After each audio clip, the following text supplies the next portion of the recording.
सर्वांना नमस्कार. श्री अर्चना या यूट्यूब चॅनलमध्ये मी अर्चना आपल्या सर्वांचं मनापासून स्वागत करते.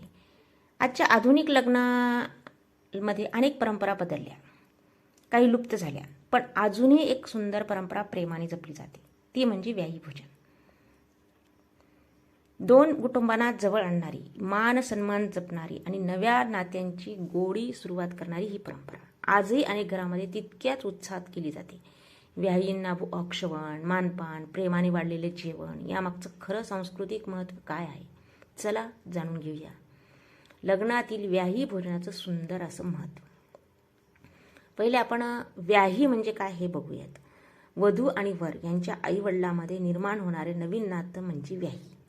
मुलीचे आईवडील आणि मुलाचे आईवडील हे एकमेकांची व्याही बनतात.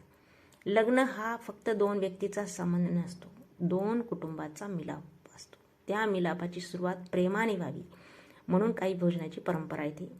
व्याही भोजनाची परंपरा केली जाते. व्याही भोजन का करतात? व्याही भोजनामध्ये आदर, सन्मान आणि आपुलकी व्यक्त करण्याची भावना असते. लग्न ठरल्यानंतर दोन्ही कुटुंबामध्ये औपचारिक नातं तयार होतं, पण हे नातं फक्त दिखाऊ न राहता जिव्हाळ्याचं व्हावं यासाठी व्याही भोजन आयोजित केलं जातं. व्याहींना घरी निमंत्रण देऊन प्रेमाने जेवण वाढलं जातं. त्यामुळे दोन्ही कुटुंबामध्ये संवाद वाढतो, ओळख वाढते आणि नातं अधिक घट्ट होतं. ही परंपरा आपल्या संस्कृतीत अतिथी देवो भव या भावनेशी जोडलेली आहे. पाहुण्यांना प्रेमाने जेवण वाढणं, त्यांचा मान राखणं, त्यांना सन्मान करणं ही भारतीय संस्कृतीची ओळख आहे. व्याही भोजनातही हाच भाव दिसून येतो. व्याही भोजन, आपल्याला प्रश्न पडतो, व्याही भोजन कधी करतात आणि कधी करावं? काही ठिकाणी साखरपुड्यानंतर व्याही भोजन केलं जातं, काही ठिकाणी लग्नाच्या आधी ठराविक दिवशी आयोजित केलं जातं, काही घरामध्ये हळदीच्या आधी किंवा लग्नाच्या आदल्या दिवशी व्याही भोजनाची प्रथा असते. प्रत्येक ठिकाणची पद्धत थोडीशी वेगळी असली तरी उद्देश काय एकच असतो, दोन्ही कुटुंबामध्ये प्रेम वाढवणं. व्याही भोजनात काय काय करतात? व्याहींना आदराने घरी बोलवलं जातं, त्यांचं औक्षण केलं जातं. काही ठिकाणी फेटा, पुरुषांना फेटा, टावेल, टोपी, ड्रेस असं दिलं जातं. स्त्रीला साडी, नारळ, फुलं देऊन मानपान केलं जातं. त्यांना पारंपरिक जेवण वाढलं जातं. जेवणामध्ये घरगुती पदार्थ, गोडधोड, खास पदार्थाचा समावेश असतो. हे सर्व प्रेमानं वाढलं जातं. जेवणानंतर जेवणाचं वाढताना फुलाची रांगोळी, ताट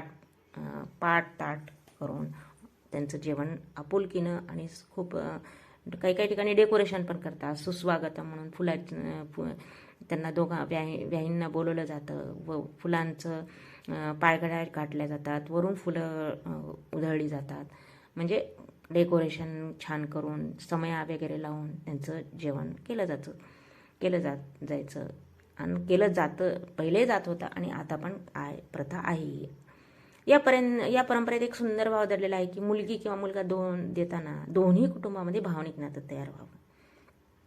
व्याही भोजनामध्ये हा भाव अधिक दृढ होतो. हे दिखाऊपणाऐवजी आपलेपणा निर्माण होतो. पूर्वी संयुक्त पद्धतीमध्ये या परंपरेला खूप महत्त्व होतं. मोठ्या कुटुंबात सर्व नातेवाईक एकत्र यायचे. व्याही भोजन हा एक आनंदाचा प्रसंग असायचा. आज काळ बदलला असला तरी परंपरा अजूनही अनेक घरामध्ये प्रेमाने केली जाते. व्याही भोजनामध्ये वर वधू असतात. ही प्रथा ठिकाणानुसार बदलते. काही ठिकाणी वर वधू पण असतात आणि काही ठिकाणी फक्त व्याहीच असतात. असं पण काही ठिकाणी म्हणजे कुठं प्रथेमध्ये बदल असतो काही ठिकाणी. व्याही भोजनाचं आणखी एक महत्त्व म्हणजे काय? संवाद. लग्नाच्या तयारीत अनेक गोष्टी ठरवायच्या असतात. ह्या भेटीत दोन्ही कुटुंबे शांतपणे बसून चर्चा करतात, एकमेकाची आवड निवड समजून घेणे. त्यामुळे लग्नाचा कार्यक्रम अधिक सुरळीत होतो. व्याही भोजन ही केवळ जेवणाची परंपरा नाही, ती आहे सन्मानाची, प्रेमाची आणि आपुलकीची परंपरा. दोन्ही कुटुंबामध्ये विश्वास निर्माण करणारी ही सुंदर सुरुवात आहे. या परंपरेमुळे लग्नाचा आनंद अधिक वाढतो.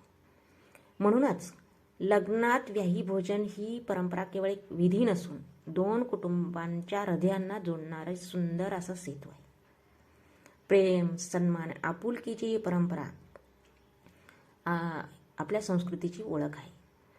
अशा प्रकारे लग्नातील व्याही भोजन हे केवळ जेवणाची परंपरा नसून दोन कुटुंबांना मनांना जोडणारा सुंदर असा संस्कार आहे.